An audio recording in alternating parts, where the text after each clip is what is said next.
जन्मभूमि है हमारी शान से कहेंगे हम, सभी तो भाई भाई प्यार से रहेंगे हम हिंदुस्तानी। रोशनी होगी चिरागों को जलाए रखना, लहू देकर जिसकी हिफाजत हमने की, लहू देकर जिसकी हिफाजत हमने की, ऐसे तिरंगे को सदा अपने दिल में बसाए रखना, ऐसे तिरंगे को सदा अपने दिल में बसाए रखना। आदरणीय प्रधानाचार्य मैम, एचएम सर, भावी पीढ़ी के निर्माण में लगे शिक्षकगण, अभिभावकगण एवं मेरे देश के भविष्य प्रिय विद्यार्थियों, आज हम यहाँ एकत्रित हुए हैं आजादी का अमृत महोत्सव मनाने के लिए। और मैं के रमेश केंद्रीय विद्यालय मलकापुरम के समस्त परिवार की तरफ से आप सबको स्वतंत्रता दिवस की हार्दिक शुभकामनाएं देता हूं। प्यारे बच्चों, आज यह अवसर है जब हम अपने स्वर्णिम इतिहास के बारे में जानें।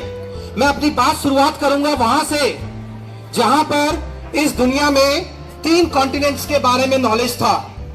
एक एशिया, दूसरा यूरोप और तीसरा अफ्रीका।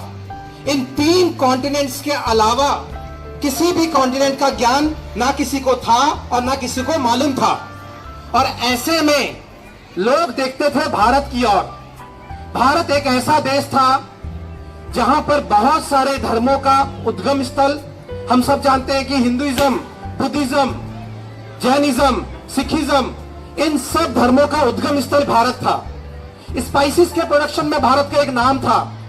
यहां पर ऐसे विद्वान हुए जिन्होंने दुनिया के लिए एक विश्व गुरु का काम किया।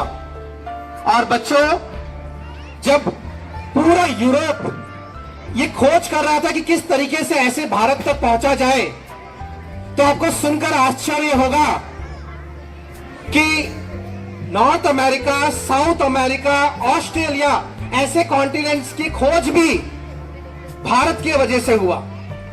1492 में जब कोलंबस भारत के जो सी रूट है उसकी खोज में निकले, तो वो गलती से वेस्ट में पहुंच गए और वहां पहुंचकर उनको लगा मैं भारत पहुंच गया हूं। बाद में उन्हें पता चला कि भारत तो ईस्ट में है, मैं वेस्ट में पहुंच गया।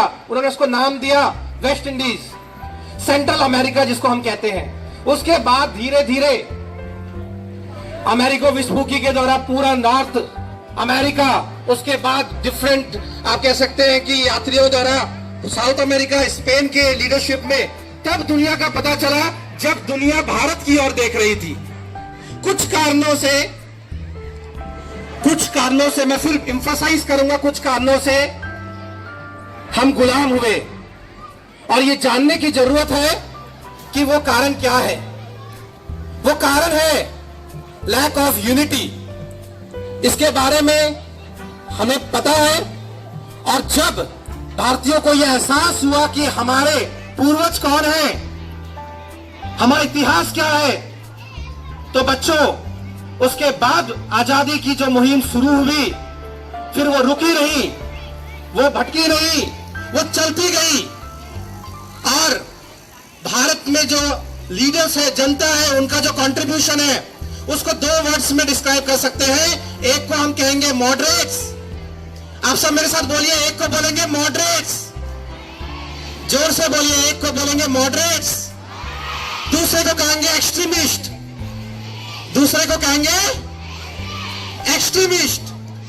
बच्चों, मॉडरेट्स में वो सभी नेता थे जो शांतिपूर्वक प्रोटेस्ट कर रहे थे, जिनका था नॉन वायलेंस के साथ हमें आजादी देनी है। और एक्सट्रीमिस्ट में वो सारे लीडर्स थे, वो सारे जनता थे जो कहते थे स्वराज्य मेरा जन्मसिद्ध अधिकार है और मैं इसे हासिल करके रहूंगा। उसके अंदर चाहे जितने भी एक्सट्रीमिस्ट लीडर है, सब इस 2 कैटेगरी के अंदर सभी इंक्लूड हो जाते हैं। बच्चों, आपको यह जान के हैरानी होगी कि 1947 15 अगस्त को जब भारत को आजादी मिली, इसके बाद ब्रिटिशर्स को यह एहसास हुआ, उन्होंने बोला हमें रिग्रेट है, हमें पछतावा है कि हम भारत में बहुत सारा धन तो लूट के ले गए, लेकिन जो भारत की संस्कृति है, जो भारत का कल्चर है, जो भारत का नॉलेज है, हम उसको नहीं ले जा पाए। और आपको एक और बात हैरानी होगी बच्चों कि जब भारत देश आजादी के लिए लड़ रहा था और ब्रिटिश जैसे बहुत सारे कंट्रीज दूसरे देशों को कॉलोनी बना रहे थे, तो वहां के बहुत सारे नेटिव पीपल्स को उन्होंने डिस्प्लेस कर दिया। फॉर एग्जाम्पल नॉर्थ अमेरिका, आज के टाइम पे नॉर्थ अमेरिका में indigenous people, they are just 2% indigenous people are there, remaining all people were displaced by the Europeans. यानी वहां उन्होंने उनको गुलाम बनाया, उनको डिस्प्लेस कर दिया। आज के टाइम पे बस 2% इंडिजीनियस पीपल है, उन 2% में भी 1% के पास लैंड है। आप आ जाइए सेंट्रल अमेरिका, साउथ अमेरिका में लगभग 8% इंडिजीनियस पीपल है, बाकी को डिस्प्लेस करके यूरोपियंस वहां सेटल हो गए। आप आइए ऑस्ट्रेलिया में, जिसके नेटिव पीपल्स को एबोरिजन बोलते हैं, वो आज के टाइम पे बस 3.3% है। 3.3% बाकियों को डिस्प्लेस करके सेटल हो गए। और यही कहानी जब भारत में आई तो आप सब जानते हैं कि क्या हुआ अंजाम। भारत में डिस्प्लेस नहीं कर पाए, भारतीयों ने उनको डिस्प्लेस कर दिया। तो जोरदार तालियां एक बार बजाइए हम सभी स्वतंत्रता सेनानियों के, भारत देश के स्वतंत्रता सेनानियों का। और इसके अंदर सभी आते हैं, मॉडरेट्स और एक्सट्रीमिस्ट। ये डिबेट गलत रहेगा कि महात्मा गांधी जी का रोल ज्यादा है या भगत सिंह का, ये डिस्कशन गलत है। इमेजिन कीजिए एक साइकिल है और दो बच्चे डिस्कस कर रहे हैं, दे आर इमेजिनिंग कि ये साइकिल में हैंडल इंपॉर्टेंट है या पैडल, साइकिल में टायर इंपॉर्टेंट है ये ट्यूब। साइकिल में तो एक सिस्टम है, सभी चीजें जरूरत है। इसी तरीके से एक्सट्रीमिस्ट, मॉडरेट्स, जनता सभी इंपॉर्टेंट थे हमारे आजादी के लिए। और ये आजादी का जो जुनून चलता गया, जो आग लगी रही वो चलती गई। और आज हम इस यात्रा को फासला पूरा करते करते 75 साल तक आ गए हैं और आज हम मना रहे हैं आजादी का अमृत महोत्सव। आज हम मना रहे हैं आजादी का तो मेरा आप सबसे रिक्वेस्ट है, सैनिक, हमारे भारत देश के सैनिकों ने झंडे को झुकने नहीं दिया बच्चों, इसको धरती पर लगने नहीं दिया। आप सबसे मेरा रिक्वेस्ट है कि इस झंडे को ऊपर उठा के रखिए, इस झंडे को ऊपर रखना है, अपने सीने पे रखना है। और आज प्रश्न कोई भी हो, उत्तर एक है, वो है इंडिया। आज प्रश्न कुछ भी हो, उत्तर एक है और वो है इंडिया। बताइए, एक ऐसा देश दुनिया का जिसका सबसे बड़ा डेमोक्रेटिक कंट्री है, कौन सा है वो? सब मिलके एक साथ बोलेंगे, आंसर एक है, इंडिया। सबसे बड़ा डेमोक्रेटिक कंट्री, ऐसा देश जिसका सबसे बड़ा रिटन कॉन्स्टिट्यूशन है, इंडिया। ऐसा देश जिसकी आर्मी वर्ल्ड के सबसे हाईएस्ट बैटलफील्ड, इंडियन आर्मी, पर कंट्रोल रखती है सियाचिन पर, कौन सा देश? इंडिया। ऐसा देश जो 190 कंट्रीज को सॉफ्टवेयर एक्सपोर्ट करता है, ऐसा देश इंडिया। ऐसा देश जो स्पाइसेस में वर्ल्ड का 70% प्रोडक्शन करता है, जो वर्ल्ड के सबसे ज्यादा मूवीज प्रोडक्शन करता है, कोकोनट हो या किसी भी पोस्टल ऑफिस हो, कोई भी फील्ड हो, नंबर 1 पे कौन सा कंट्री? ऐसा देश जो कि आजादी के बाद जिसने पीछे मुड़कर नहीं देखा, ऐसा देश कौन सा है बच्चों?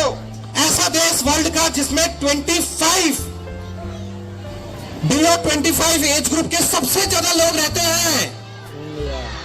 ऐसा देश जिसने एक बार में 104 सैटेलाइट्स एक बार में लॉन्च किया, ऐसा देश